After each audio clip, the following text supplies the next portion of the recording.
नमस्कार दोस्तों, मेरा नाम सुहेल देव पाठक है। मैं 295 मैनून विधानसभा 2022 चुनाव में प्रत्याशी रह चुका हूँ राइट टू रिकॉल पार्टी से। और मेरा मुख्य उद्देश्य व्यवस्था परिवर्तन है, जिससे देश में भ्रष्ट न्यायपालिका सुधरे, भ्रष्ट नेता मंत्री अधिकारी सुधरें और भारत देश की मजबूत सेना बने। स्वदेशी हथियार निर्माण हो, कारखाने स्वदेशी हों, इन स्वदेशी कारखानों निर्माणों को प्रोत्साहन मिले। अभी भारत देश में जो कानून है, इससे ज़्यादा से ज़्यादा जो अपने सरकारी देश की व्यवस्था है वो चरमरा गई है। और व्यवस्था चरमराने की वजह से मोदी सरकार इसको बेचने का प्लान कर रही है। कुछ 10-20% तो सरकारी संस्थानें अब तक प्राइवेट कंपनियों के हाथों में बिक भी चुकी है। लेकिन धीरे धीरे सारी की सारी कंपनियां जो भारत सरकार की खुद की है वो धीरे धीरे बिक जाएगी। वो इसलिए क्योंकि वहाँ पे भ्रष्टाचार बहुत ज़्यादा है। हमारे देश में जो न्याय व्यवस्था है कितना भ्रष्ट है आपको तो पता ही होगा। जितने भी वहाँ के अधिकारी कर्मचारी होते हैं, छोटे से लेकर बड़े स्तर तक, उनको जैसे मंदिरों में किसी देवी देवता को प्रसाद चढ़ाना पड़ता है, वैसे ही प्रत्येक अधिकारियों को 10, 20, 50, 100 रुपये घूस खिलाना पड़ता है, तभी वो आपकी फाइल पलट कर देखेंगे, वरना वो वैसे ही पड़ी रहेगी। तो हम लोग एक कानून प्रस्तावित किए हैं जिसका नाम है वोट वापसी पासबुक। वोट वापसी पासबुक आपको यह अधिकार देता है कि अगर आपके क्षेत्र में कोई शिक्षक है, अधिकारी है, पुलिस है या कोई अन्य सरकारी कर्मचारी है, अगर वो आपके हिसाब से काम नहीं करता है, जनता के हिसाब से काम नहीं करता है, तो उसे वहाँ की जनता अपने अधिकार का प्रयोग करके उसको हटा सकती है और किसी अच्छे व्यक्ति को बैठा सकती है। इस कानून को कहते हैं वोट वापसी कानून, रेडो कानून, रीगो कानून। यानी जो हमारे अधिकारी हैं, नेता मंत्री हैं, इनको जनता कभी भी 5 साल की इंतज़ार नहीं कर सकती, या फिर जो सरकारी अधिकारी हैं उनको भी जीवन भर बर्दाश्त करने की ज़रूरत नहीं है, कभी भी उनको हटा सकती है। हम लोगों ने एक कानून प्रस्तावित किया है जूरी व्यवस्था का। अभी की न्याय प्रणाली जो है इतनी भ्रष्ट है कि न्याय मिलना तो दूर, आप सारी जीवन आपकी बीत जाएगी, अगर आप पैसे खर्च नहीं करेंगे तो आपको न्याय फैसला कुछ भी मिलने वाला नहीं है। इसलिए हम लोगों ने जूरी न्याय व्यवस्था जो 1956 तक भारत देश में लागू था, उसके बाद हमारे पूर्व प्रधानमंत्री जवाहरलाल नेहरू ने उसे ख़त्म कर दिया।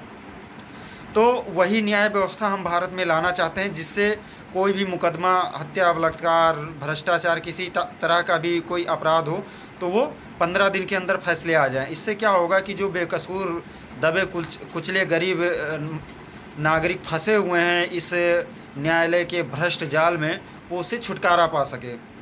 दूसरा कानून हम लोगों ने प्रस्तावित किया है वोट वापसी पासबुक का।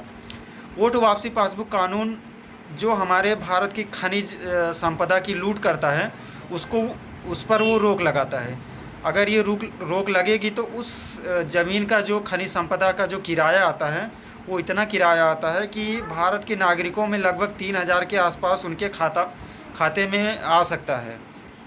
तो ये कानून भारत में ज़रूरी है। दूसरा हम लोगों ने प्रस्तावित किया है कि भारत में देखिए अभी इतने लोग, इतनी पार्टियां, लगभग हर पार्टियां ईवीएम को चुनाव के बाद लगभग रद्द करने की मांग करती हैं। 2014 के पहले 2009 में हमारे जीवीएल नरसिम्हा राव जी ने पूरी एक पुस्तक लिख दी, डेमोक्रेसी एट रिस्क, जिनको ईवीएम पर भरोसा नहीं था, और काफ़ी प्रोटेस्ट हुए बीजेपी के द्वारा भी। और 2014 के बाद लगातार बीजेपी 10 साल से सत्ता पर काबिज है और विपक्षियों पार्टियों द्वारा लगातार विरोध हो रहा है कि ईवीएम को रद्द किया जाए, ईवीएम द्वारा बेईमानी हुई है। तो इसलिए हम लोगों ने प्रस्तावित किया है कि ईवीएम को रद्द किया जाए, और इसलिए मैंने प्रधानमंत्री को चिट्ठी भी लिखी है कि ईवीएम को रद्द किया जाए। आप देख सकते हैं कि कृपया ईवीएम को रद्द करो और बैलेट पेपर को पुनः लेकर आओ। ये कानून आ जाने से पार्टियों का भ्रम टूट जाएगा कि ईवीएम से बेईमानी होती है कि या नहीं होती है। मेरा स्टैंड एकदम क्लियर है कि ईवीएम मशीन से बेईमानी हो सकती है, लेकिन बेईमानी करने के लिए जो बिट कोड मैपिंग लिखता है ईवीएम मशीन का, सिर्फ वही सेट कर सकता है कि किस पार्टी को कितना वोट जाना चाहिए। अगर वो कोई भी लिखे, जैसे अभी हमारे पास हमारे पार्टी के प्रेसिडेंट राहुल चिमन भाई मेहता जी हैं, अगर वो बिट कोड मैपिंग अगर कर दे तो आप जिसको जितना वोट सेट करेंगे उतना ही वोट आपको उसको मिलेगा, उतना ही। तो कहने का मतलब ये है कि जो भ्रष्टाचार है वो शीर्ष स्तर से हो रहा है ईवीएम में, इसलिए कोई इसको उजागर नहीं कर पाया अभी तक। और इलेक्शन कमीशन भी यह दावा करता है कि 15 मीटर दूर खड़े होकर कोई ईवीएम को हैक करके दिखाए, तो लगभग यह असंभव है, क्योंकि हमारे भारत के नागरिक, इंजीनियर या जो भी वैज्ञानिक वगैरह हैं वो एक आदमी है, जादूगर नहीं है। तो कहने का मतलब यही है कि इलेक्शन कमीशन एकदम मूड में नहीं है कि ईवीएम हटाया जाए। इसलिए ईवीएम को रद्द करने के लिए आप लोगों से अपील है कि प्रधानमंत्री को एक निर्देश भेजें एक पोस्ट कार्ड के द्वारा कि ईवीएम को रद्द किया जाए। मैंने ये देखिए प्रधानमंत्री को एक चिट्ठी लिख दी है कि ईवीएम को कैंसिल किया जाए, और ये पत्र प्रधानमंत्री कार्यालय में जब भारी संख्या में पहुंचेगा तभी कुछ बदलाव आ पाएगा, वरना नहीं आ पाएगा। और ऐसे ही मैंने ढेर सारे कानून प्रस्तावित किए हैं भारत में लागू करवाने के लिए, जिससे भारत अमेरिका की जितना ताकतवर बन जाएगा। तो इसको लाने के लिए हमारे भारत के नेता तो कुछ नहीं करने वाले, लेकिन हम केवल उम्मीद कर सकते हैं कि भारत के जो मतदाता हैं उन्हीं से केवल एकमात्र उम्मीद कर सकते हैं, क्योंकि जब उनका दबाव बनेगा तभी कोई भारत में पूरी तरीके से व्यवस्था परिवर्तन हो सकता है। भारत में जब जब कोई बदलाव आया है, जैसे जेपी आंदोलन के समय एक बदलाव आया था, सत्ता परिवर्तन हुआ था, और फिर उसके बाद अन्ना हजारे ने, हालांकि अन्ना हजारे जी ने आंदोलन किया, फिर भाजपा आई। हालांकि मूवमेंट को कई बिकाऊ मीडिया के प्रायोजक द्वारा खड़े किए हुए प्यादों द्वारा हाईजैक कर लिया गया, लेकिन इससे कुछ समय के लिए हमारा व्यवस्था परिवर्तन रुक गया, लेकिन वो बहुत ज़्यादा देर तक रुकने वाला नहीं है, क्योंकि भारत के नागरिक अभी सब सोच रहे हैं कि सब कुछ ठीक है, लेकिन बहुत ही जल्द कुछ ऐसी स्थिति आने वाली है भारत देश के लिए कि बहुत गंभीर परिणाम होने वाले हैं, जैसे महंगाई, बेरोजगारी, भ्रष्टाचार, ये सब बहुत बड़े पैमाने पर विकसित होने वाले हैं। तो साथियों, कृपया इन कानूनों की मांग कीजिए। मैं पेशे से एक मेडिकल प्रोफेशन का स्टूडेंट रह चुका हूं, और मैं लोकसभा 2024 में गोंडा 59 गोंडा लोकसभा से चुनाव लड़ूंगा, सिर्फ इसलिए क्योंकि मुझे इन कानूनों को लागू करवाना है। मैं भारत की जनता से एक सवाल करना चाहता हूं कि अगर वोट वापसी का कानून लागू हो जाता है तो किसको फ़ायदा होगा? धन वापसी पासबुक का कानून लागू हो जाएगा तो किसको फ़ायदा होगा? हर व्यक्ति को हथियार रखने के लिए अधिकार मिल जाएगा तो किसको फ़ायदा होगा? हर व्यक्ति को अपना स्वदेशी कारखाना खुद से खड़ा करने के लिए अधिकार मिलेगा, कानून अच्छे बनेंगे तो किसको फ़ायदा मिलेगा?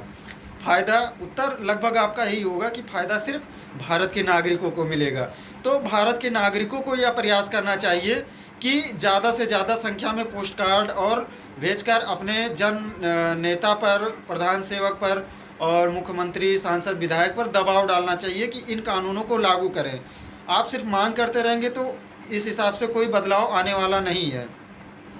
और ज़्यादा से ज़्यादा प्रयास करें कि लोगों को सूचित करें कि इन कानूनों के आने से क्या क्या फ़ायदे हो सकते हैं। हम लोगों ने एक पुस्तक भी ढेर सारी लिखी हुई है, धन वापसी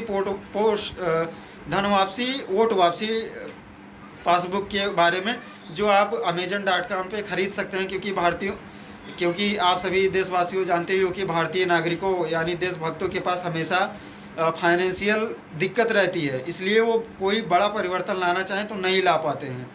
तो इसलिए सिर्फ देशवासियों के ही ऊपर विश्वास किया जाता है। बाकी फेसबुक से जुड़े रहिए, बाकी जो जानकारी होगी हम आपको पहुंचाते रहेंगे। और जहां तक संभव हो कि प्रस्तावित जूरी कोड के बारे में भी आप ज़्यादा से ज़्यादा जानकारी रहे आपको कि भारत में जो न्याय प्रणाली है वो सिर्फ दबे कुचले गरीबों को हमेशा दबा के रखना चाहती है। इसलिए ज़्यादा से ज़्यादा प्रयास करिए कि ये कानून भारत में आ जाए। बाकी मैं आपसे कुछ नहीं कहना चाहता, क्योंकि जनता ही मालिक है। नेता जिनको हम 5 साल के लिए चुनते हैं वो सिर्फ 5 साल के नौकरी के लिए यानी नौकर के तौर पे रहते हैं, लेकिन आज के समय में वो हमारे माई बाप बने हुए हैं। तो इसलिए वोट वापसी का पासबुक जारी करवाने के लिए प्रधानमंत्री, मुख्यमंत्री को पत्र लिखें। अगर आप चाहते हैं कि ईवीएम रद्द हो तो ईवीएम रद्द करने के लिए आप प्रधानमंत्री को पत्र भेज सकते हैं। बाकी जन कोई आंदोलन होगा तो उसमें केवल नागरिकों का ही योगदान होता है, कोई राजनेता बदलाव लाने नहीं आता। इसलिए ज़्यादा से ज़्यादा पत्र भेजकर दबाव बनाएं। बस आपसे यही अपील है। मैं सुहेलदेव पाठक आपसे अपील करता हूं कि ज़्यादा से ज़्यादा पत्र भेजकर मुख्यमंत्री प्रधानमंत्री पे दबाव बनाएं। अगर आप ये पत्र भेजकर मुख्यमंत्री प्रधानमंत्री पर दबाव नहीं बनाते तो आपका प्रयास बेकार जाएगा, आप कोई सकारात्मक परिवर्तन नहीं ला पाएंगे। जय हिंद, जय भारत, वंदे मातरम।